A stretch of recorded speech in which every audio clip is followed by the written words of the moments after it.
তিনি মুসা আলাইহিস সালামকে বানিয়েছেন নাজিউল্লাহ।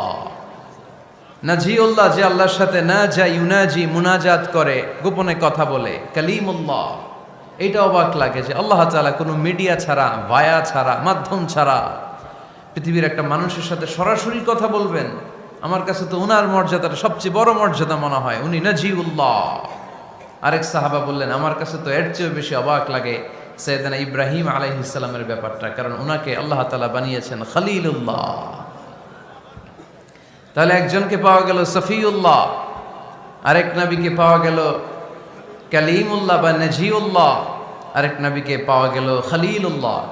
এই কনভারসেশন যখন আল্লাহর হাবিব সাল্লাল্লাহু আলাইহি ওয়াসাল্লাম শুনলেন, আল্লাহর হাবিব সাল্লাল্লাহু আলাইহি ওয়াসাল্লাম মসজিদে নববীতে প্রবেশ করে সাহাবাদেরকে বললেন, তোমরা যা বলেছো আমি সব শুনেছি, তোমরা যা বলেছো সব সত্যই বলেছো, ঠিকই বলেছো।